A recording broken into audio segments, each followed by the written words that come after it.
African American Legend series highlights the accomplishments of blacks in areas as varied as politics, sports, aviation, business, literature, and education. We will explore how African Americans who have been previously excluded because of segregation, racism, and lack of opportunity have succeeded. I'm your host, Dr. Roscoe C. Brown, Jr., and with us today is our Manhattan Borough President, C. Virginia Fields. Glad to have you with us, Virginia. Thank you so much, Dr. Brown, from here on, Roscoe. Roscoe, that's right. You've been a Borough President for a little while. Yes. And you've done an excellent job. Thank you. Now, could you tell us what your priorities have been and are today?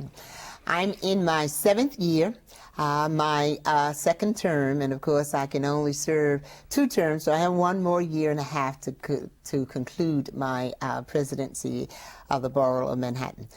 My priorities from the very beginning were established based on needs throughout this borough. The interesting part about Manhattan is because we're the financial center, we are Broadway, we are the real estate industry, etc. People sometimes forget that we also have neighborhoods. We have communities, and we want in our neighborhoods and communities the same things that all other, cities have. So we focused on needs in each one of the neighborhoods. Education, housing, health care, economic development, and senior issues. And we did assessments very early on in each one of the communities. So how we have responded differed based on interests and needs. How many communities are there? Community boards or communities? There are 12 community boards in Manhattan, and each one encompasses certain neighborhoods, and it was easier to work it through the community boards. For example, on the east side of Manhattan, we jump-started the interest again in the 2nd Avenue subway. This is a project, as you know, had been dormant for over 3 decades or more. But when we recognized the growth on the east side, the Lexington Avenue subway, even as defined by the MTA as the most overcrowded and dangerous subway in the system, we got to work. We delivered over 7,000 signed postcards to the MTA during my 2nd year in office, signed by residents of Manhattan, others throughout the city, advocating and supporting the redevelopment or the continued development of that Lexington Avenue subway. Now, we do have, with the help of our congressional leaders, Albany, we now have a budget line in the federal government, and we are now going to see the beginning of the rebuilding of the 2nd Avenue subway this fall. It will be developed in phases. The first phase, 96th Street to 63rd Street on 2nd Avenue, west on 63rd Street to Broadway, and then further down into lower Manhattan. The next phase will be 96th Street up to 125th Street. So it's those kind of things. We've emphasized in Harlem more economic development and housing, because those are needs in those communities. And along Frederick Douglass Avenue, all of the development that is taken place there, residential and commercial, we jump-started that, and now we see a much different area right in Harlem. Now, you say you jump-started that. Now, actually, what did you and your office do to make that happen? We identified, first of all, we hired a consultant from Columbia University, Lionel McIntyre, to look at that area and identify for us what is possible based on what the community had been saying they wanted. The community wanted housing, they wanted more commercial space, they wanted open space, they wanted some rezoning so that we could build maybe taller and with more bulk. So on the basis of that, we had the consultant to come up with a plan. And based on that plan, we went out to developers. We had forums and invited developers to tour the area, because for the most part, developers were not looking above 96th Street or 110th Street. So we conducted forums, we did bus tours, and they were amazed at the opportunities that existed right in this borough for development. And of course, we engaged the city. The city owned most of the land, so in that way we had control and didn't have to do so much with selling. How did the city use their control? Did they put it up for auction? Did No, they give in it most away of or those- whatever? In most of those instances, the land was sold for $1. Because, again, we engage the city HPD, Housing Preservation and Development. We engage them in our process, in the community process. They were involved with the forums, engaged with the developers, and for the most part, the land in that area that was owned by the city was released for $1. Well, one of the things that some people say, well, why didn't they give it or sell it to black people, black organizations, black developers? Well, Because, okay, go ahead. Okay. There was an opportunity for developers to submit proposals, and based on how they were going to develop it, because when you give it away or you give it for $1, then there is a greater responsibility on the part of the developer to put the money into developing the project. So requests for proposals were issued, and based on what developers brought to the table in terms of what they were going to put into the project, as well as with some public dollars, the outcome in terms of those kind of decisions were indeed made. But I think that a lot of the development along 8th Avenue is home ownership. That is very important in the community, and this again was advocated by the community. And I think I probably had a real advantage too in that community after having been a council member there for 2 terms. So I knew a lot of this. And so that's how, however, we moved the project. We also brought into Harlem Carver Bank there at 117th Street and Lenox Avenue by using state law that makes it possible for the executive of a county to identify areas of need without a full banking services. So that was when Carl McCall was still the controller, and that allowed the bank to get investments of public dollars into that bank, but again based on need. And as we look throughout the borough, Washington Heights, same kinds of things, major development plans for the area of Sherman Creek, Lower East Side. But I'm pleased to say throughout the borough, our emphasis too on education has been to build science labs, computer labs, libraries, and playgrounds. Those are 3 or 4 of the major things we have done with schools throughout the borough. Now, the reason you've been able to do that is the borough presidents have 5% of the overall city budget. And you can use the capital budget, and you can use that to assist in building and acquiring various types of supplies and others that they need. Now, how cooperative has the mayor, let's say, been with you and the other borough presidents in making sure that money goes to issues and to areas that you're concerned with? Well, we have to fight every mayor. We had to fight Rudolph Giuliani, and we have to fight this mayor also. But again, borough presidents do have established budgets. We've had to fight them to prevent cuts in those budgets. The most recent budget that was passed by the city council, the mayor had called for a $7.5 million cut in borough president's budgets, where the money would go to senior citizens centers and activities for seniors throughout the borough. And we did have to fight that. I held press conferences. The 5 of us met with the mayor to advocate the restoration, and we met with the Speaker of the City Council, and we met with our own delegation members and talked with them. Because in my case, that was approximately $1 million. And the $1 million are allocated to centers throughout the borough where they support meal programs, where they support transportation programs, rights for housing to avoid evictions, the kind of services that seniors need. And without those allocations from borough presidents, I know that the Department for the Aging, they do not provide these services. It's not as if we're duplicating in any way or there's redundancy.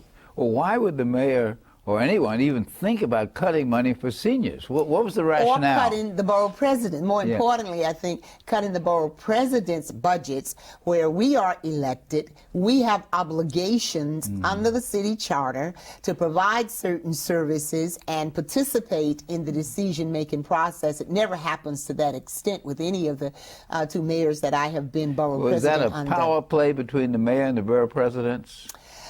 Well, I think mayors look at their bottom line, and that is balancing budgets. But I think that you cannot overlook the fact that borough presidents are elected by the people in that borough with mandated responsibilities, including budgetary ones, and that we argue with the mayor our budgets should not be treated like city agency budgets, because the work that we do, it supports a lot of the gaps, or fill a lot of the gaps that, quite frankly, are not being met by other agencies. But despite that, the monies were restored, fortunately, at the adoption part of the budget. But those are some of the kind of things that we engage in, and we do it, throughout the city. And I was about to say, as far as education, now I was a part of the litigation for the Campaign for Fiscal Equity, as you very well know, along with yourself. While we wait for that still to be worked out, we took the position that children are still in these schools, and they need the resources now. So that's why so much of the allocations from the Borough President's Office under my leadership, we have given into the schools to build these science labs, math labs, and computer, and the libraries and so forth, because we can't wait until these people in Albany, the governor, our elected representatives, in Albany, figure this thing out. Someone said the other day, and it is so true, that the governor is in violation of the law. The courts have ruled. Now, if you or I were in violation of the law, what would happen? We go to jail. Well, we got another kind of problem. We got three people, three men in the room. Right, the speaker, the majority leader, and the governor. And all of them are violating the law. Violating the law. And let's work this thing out for the good of the children. Gotta be. But let's talk about education. Let's talk about the Department of Education, a new structure where we don't have the community board, we don't have a board of education, we have the mayor, using education as a department, and a chancellor or commissioner or whatever they choose to call him, who's really doing what the mayor wants him to do, maybe with good intent. But what do you think about the effectiveness of this new Department of Education structure? I'm very disappointed, and I'm very dismayed. And as I've said, I supported the reform because I did believe that we needed to have more accountability right in the office of the mayoralty. Well, he's done it. He's taken over totally. He has taken total control.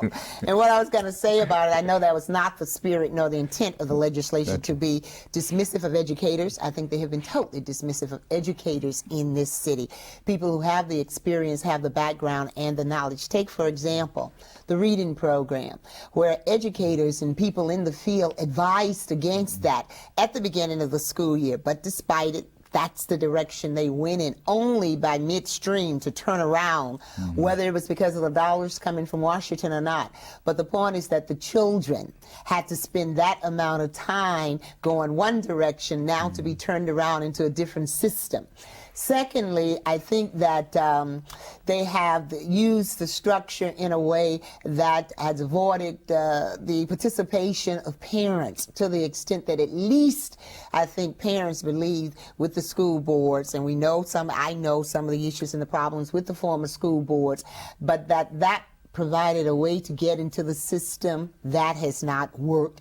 And with respect to elected officials, we have been totally left out of the planning process or discussions as it relates to the reforms. So for the most part, many of us read this in the paper or become aware of these decisions.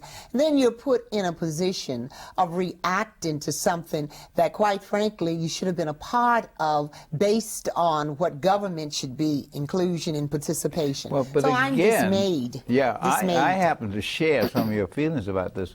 But one of the problems with the old system, where the Board of Education members were appointed by the borough presidents and by the mayor, it ended up being a political battle many times, so that the individual board member who you or some other borough president appointed really had to respond to your interest or the interest of the other borough president. This way, I don't necessarily agree with this, when the members of the new Board of Ed, what they call the panel of educational advisors, disagree with the mayor, he got rid of them. Now, that's not consistent with democracy. So how do you balance out the question of the pressure of the individual borough presidents on the system, and yet at the same time the pressure of the mayor? How do you balance that out? What's your resolution? With all due respect, I believe that the members of the Board of Education, despite the fact, as you said, typically one wants to work with that person. And of course, in my last appointment, Dr. Heyman and I, we went through difficulties in terms of how he supported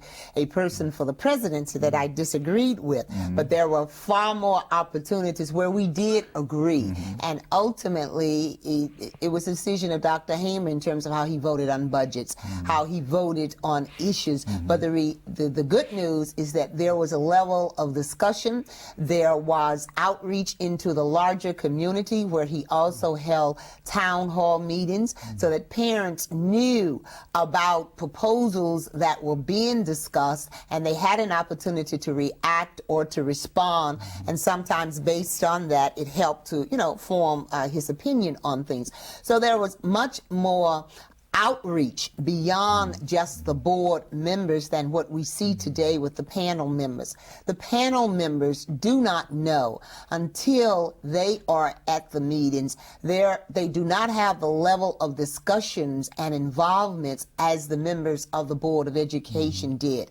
I have been in contact with my appointee to that board, Jackie Kamen, and we talk about it quite often, that her information and her knowledge of these issues. So not only are we seeing it in terms of what I call a closed system of how those decisions are being made with respect to educators who have been dismissed, in my opinion. Well, democracy is not pretty. It's not easy. You can't put democracy in a box. And it's not fast, but it works. And eventually, you say it worked. Now, many people have criticized the New York City schools because they have not been what they claim they used to be. Now, we know the way they used to be, they used to just drop people out in the 9th grade and you never saw them.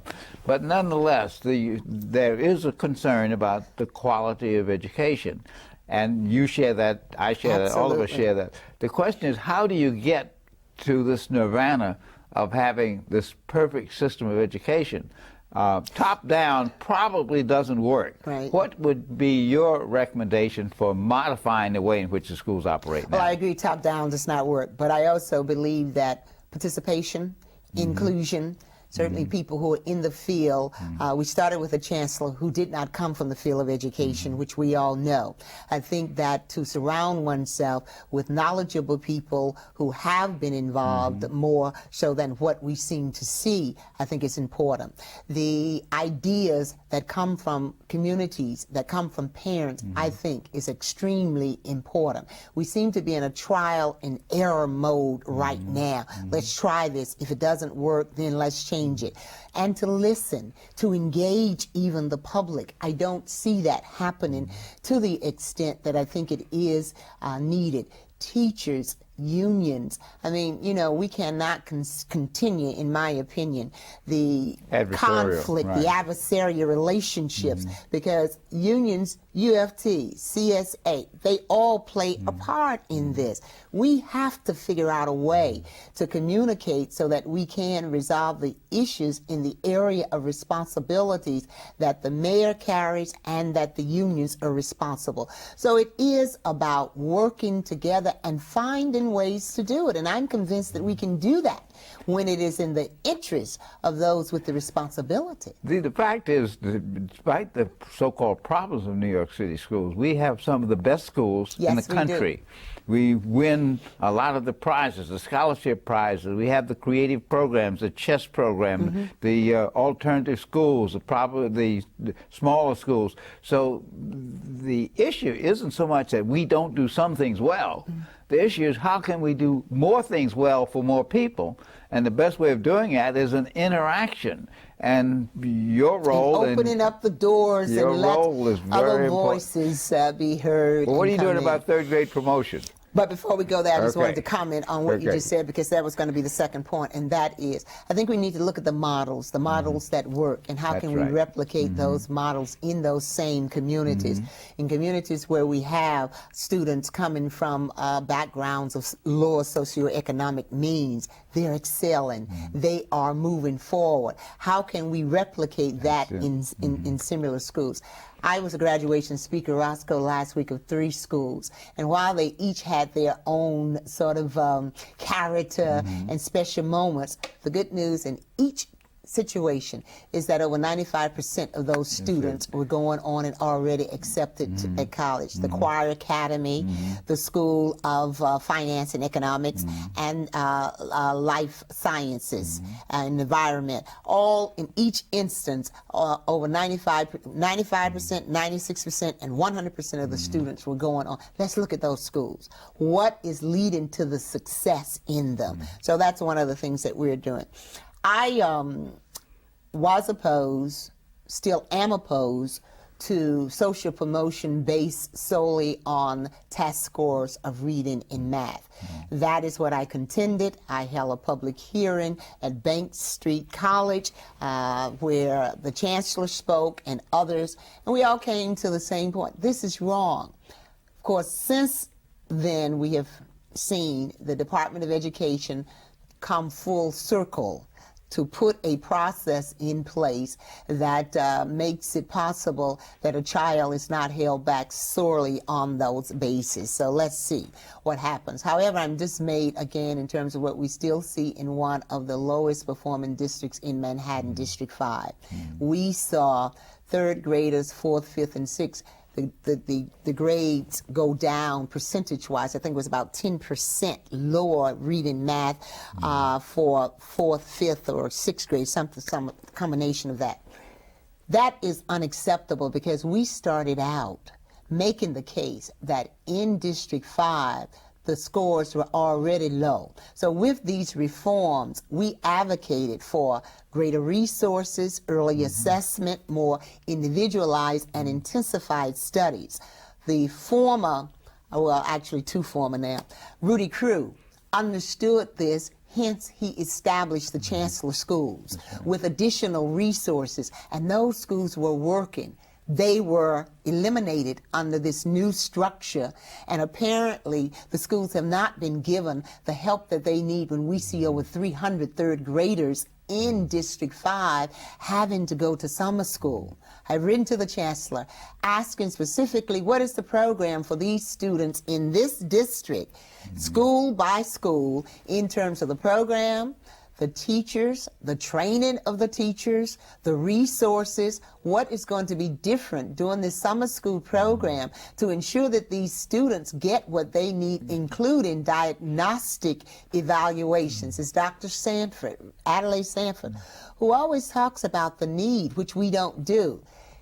Evaluate those children. Can they see? Can they hear?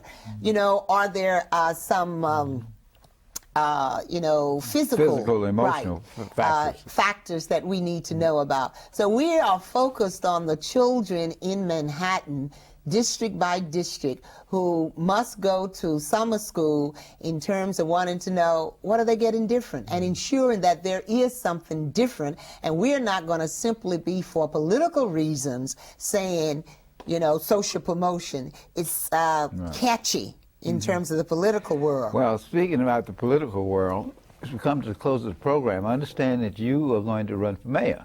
Well, what I've said... And I'd like to know what your thoughts are about that. My thoughts are that I'd like to run for mayor. But no, what I've said, Roscoe, is that I cannot run, you know, for re-election because of term limits.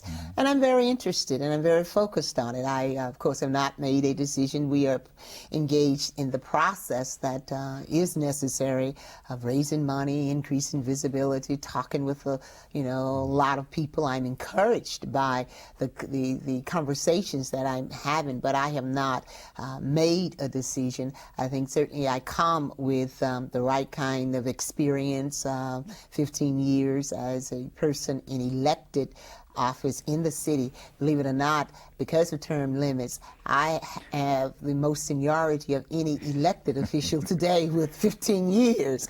Everybody with 30 and 20, could not run again in 2001.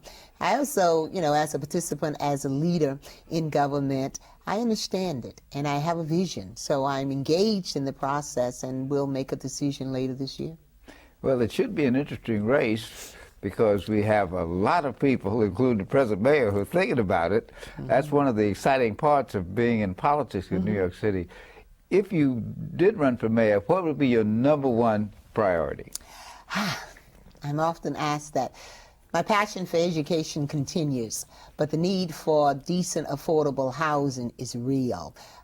So I would certainly see both of those as important issues to continue to work on, not begin, but to continue the work that I'm already doing, along with the whole issue of public financing, because I think we've got to address that differently. Yeah. I think that you certainly have your eye on the issues, and the public has its eye on you. And I'm glad that C. Virginia Fields, the Borough President of Manhattan, has been with us today on African American Legends, and I wish you good luck in all the things you're doing for the people of Manhattan. Thank you so much, Dr. Brown. Okay.